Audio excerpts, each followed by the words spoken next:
पड़ासोली तक ये यात्रा जाएगी। सचिन पायलट जी हमारे साथ हैं। देखिए किस तरीके से अपूर्ण जिस तरीके से लोगों का समर्थन मिल रहा है। पायलट साहब भी कि जिस तरीके से जन आक्रोश यात्रा निकल रही है, आपकी ये आक्रोश यात्रा निकल रही है, दोनों आक्रोश की यात्राएं हैं। उस यात्रा में कोई दम नहीं है। वो स्वार्थ के लिए, पद पाने के लिए, लाभ के लिए यात्रा निकाल रहे हैं, उसमें कोई दम नहीं है। हम लोगों ने जो मुद्दा उठाया है वो किसी के खिलाफ नहीं है। वो मुद्दा नौजवानों के हित में है और करप्शन को ख़त्म करने के हित में है। और इसलिए जन संघर्ष यात्रा में इतने भीषण गर्मी में इतने सारे लोग जुड़ के आ रहे हैं, ये अपने आप में दिखाता है कि इन मुद्दों पर हमें कार्रवाई करने की ज़रूरत है। मैं फिर कह रहा हूँ, ये किसी व्यक्ति, किसी संगठन, किसी सरकार के खिलाफ नहीं है। जनता की आवाज़ सुनकर उनकी आवाज़ बनने की कोशिश है, इसलिए हम लोग जयपुर की तरफ जा रहे हैं। सचिन पायलट, पहले कभी 5 साल पहले जब हम देखा करते थे तो राजस्थान के कांग्रेस पार्टी का एक चेहरा हुआ करता था। आज आप सड़कों पर है, आपकी पार्टी कभी आपको प्री नोटिस दे देती है, कभी फाइलें आगे चल रही है, आगे कभी जब मल्लिकार्जुन खड़गे आएंगे तो रिपोर्ट देने की बात कही जा रही है। पब्लिक की आवाज़ सुनना सबकी जिम्मेदारी है। और मैं समझता हूँ कर्नाटक में हम लोग जीत रहे हैं क्योंकि हम लोगों ने वहाँ के भाजपा के मुख्यमंत्री पर आरोप लगाया कि वो 40% कमीशन सरकार है। उस आरोपों को लोगों ने स्वीकार किया, इसलिए भारी बहुमत से कांग्रेस जीत रही है। राजस्थान में हमने यही किया था। वसुंधरा जी पे हमने आरोप लगाए, मैंने लगाए, गहलोत साहब ने लगाए। खान घोटाला, बजरी घोटाला, शराब घोटाला, भू माफिया, वो सारे आरोप आज तक हम उस पर कार्रवाई नहीं कर पाए। तो पब्लिक में अपनी विश्वसनीयता खत्म हो जाएगी अगर कुछ करेंगे नहीं। मैंने चिट्ठियाँ लिखी हैं 1.5-2 साल से, अनशन किया, आग्रह किया, अब यात्रा कर रहे हैं। उम्मीद करता हूँ उस पर कार्रवाई होगी। लेकिन सर आपने अनशन किया, 1 महीना पूरा हो चुका है, कोई रिजल्ट नहीं आया। अब आपकी जन संघर्ष यात्रा को कोई रिजल्ट निकलेगा आपको लगता है? भाई पब्लिक की आवाज़ को सुनना पड़ेगा सब लोगों को। कोई व्यक्ति हो, कोई संस्था हो, कोई सरकार हो, जनता से बड़ा तो कोई नहीं है, पब्लिक से ऊपर तो कोई नहीं है। और ये व्यक्तिगत किसी के खिलाफ नहीं है और ये ना व्यक्तिगत कुछ पाने खोने के लिए है। ये तो नौजवानों का भविष्य हम कैसे बेहतर बना सके। अब वो जारोली को हटाया था RPSC से, कहाँ है वो, क्या हुआ उनका? कटारा को हटाया है, गिरफ्तार किया। उसने एक छोटे दलाल के किराए के मकान पे चला दिया बुलडोजर।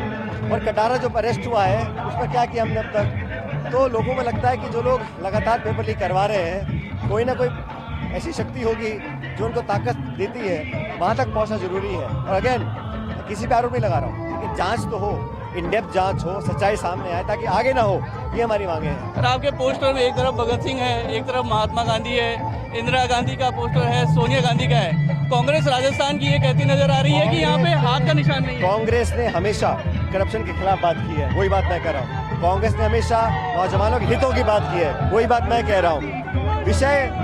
विषय महत्वपूर्ण ये है कि मुद्दा क्या है, विषय ये है कि जनता क्या चाहती है। हम जनता से दूरी बना के रखेंगे तो वही होगा जो पहले होता है। वसुंधरा राजे को कल हम सुन रहे थे, वो ये कह रही थी कि एक महिला पे कितने आरोप लगाएंगे और कौन कौन आरोप लगाएंगे। बात आरोप किसी पुरुष महिला पर नहीं था, आरोप एक मुख्यमंत्री पर था जिसका दायित्व बनता था कि बहुमत के साथ एक साफ सुथरी सरकार देती। ये महिला और जाति और धर्म की आड़ में छुपना गलत है। जब संवैधानिक पद पे आप बैठे हैं तो आप सबके मुखिया हैं, आपको जवाब देना पड़ेगा।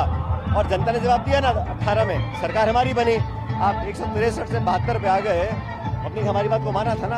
अब हमें अपनी बात को पुख्ता करने के लिए कार्रवाई करनी चाहिए। लेकिन सर अब तो महीने 6 बजे हैं, 4.5 साल तो निकल चुके हैं। अब तो वो लोग कह रहे हैं कि हम सत्ता में आएंगे। आपने तो ऐसा जो बातें की थी वो केवल बातें रह गई।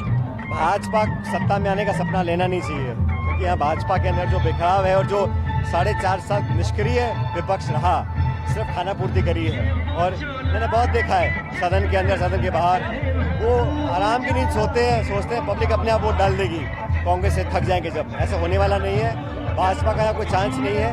कितना मर्जी धर्म की बात करें, राजनीति की बात करें, लेकिन सत्ता में आना उनके लिए पॉसिबल नहीं है। लेकिन जिस तरीके से कहा है कि आरोप तो आपके मुख्यमंत्री भी आप पर लगा रहे हैं एक तरीके से। आज जो आरोप मैं उठाता हूँ वसुंधरा जी के करप्शन को, मैं उठाता हूँ नौजवानों की बातों को, तब आरोप लगते हैं। 3 साल कहाँ लगे आरोप? अचानक मुझ पे आरोप लगेंगे? मैं तो फिर कह रहा हूँ, आने वाले समय में और भी निचले स्तर के आरोप लग सकते हैं, मेरे सहयोगियों पे लग सकते हैं, मेरे समर्थकों पे लग सकते हैं। मुझे परवाह आरोपी की नहीं है। आरोप मैं लगा सकता हूँ कि फला आदमी 1000 करोड़ रुपए खा गया, आरोप लगाने में क्या होता है, लेकिन हमारे एक्शंस क्या हैं, पब्लिक क्या। और इस देश प्रदेश की जनता सबको जानती है, किसकी निष्ठा, ईमानदारी, कार्यशैली कैसी कैसी नहीं है, सब जानते हैं। तो पब्लिक जब सब समझ रही है, बाकी आप आरोप लगाओ, प्रत्यारोप करो, उसका क्या महत्व है। लेकिन पब्लिक के सेंटिमेंट्स को, उनकी एक्सपेक्टेशन को हम समझें। हर बार हमारी सरकार बनती है, हम अच्छा बजट देते हैं, ऐसा तो नहीं है हम हमेशा कहते हैं हमारा ये वाला बजट खराब था। सारे बजट अच्छे, सारी स्कीम्स अच्छी, फिर वोट नहीं मिलती, तो सोचना पड़ेगा ऐसा क्या होता है। और मोदी तो बने हैं प्रधानमंत्री 13 में, 14 में, हम उससे पहले भी हारे हैं। तो ये कहना कि ये मोदी के कारण हो गया या हिंदू मुस्लिम हो गया, ये कोई पुख्ता जवाब नहीं है। हमें सोचना पड़ेगा हम हर बार क्यों हारते हैं, और हारते रहते हैं और बुरी तरह हारते हैं। वो रोकने के लिए मैंने सुझाव दिए हैं दिल्ली में, उम्मीद करता हूँ उस पर कार्रवाई होगी। आपका सुझाव एक तो नेतृत्व परिवर्तन को भी लेकर था कि चेहरा बदला जाए, क्योंकि क्या सुझाव दिया है, ये मेरी पार्टी के बीच का मामला है, ये मैं मीडिया में नहीं बताता हूँ, लेकिन बात कर रखिए। एक सर वसुंधरा जी कह रही है कि 30 साल से मैं देख रही हूँ, फिर आऊंगी। उधर अशोक गहलोत जी कह रहे हैं 2030 का हमने पूरा परफॉर्मा तैयार कर रखा है। किसी व्यक्ति को ये सोचने का अधिकार है, लेकिन वोट की कीमत पब्लिक के हाथ में है।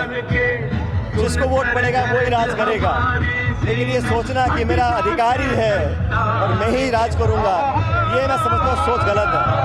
तो सचिन पायलट थे, साफ तौर पर देखिए ये दूसरा दिन है और जिस तरीके से आज ये देखिए माला पहना रहे हैं और जिस तरीके से माहौल बना हुआ है, कहीं ना कहीं सचिन पायलट ये बताना चाहते हैं कि जनता का समर्थन उनके साथ है और सीधे तौर पे वो कहते हुए नजर आ रहे हैं कि बदलाव की जरूरत है, आवश्यकता है उन चेंजेस की जो सुझाव उन्होंने दिए हैं वो पूरे करें। भारत के लिए अजीत शेखावत।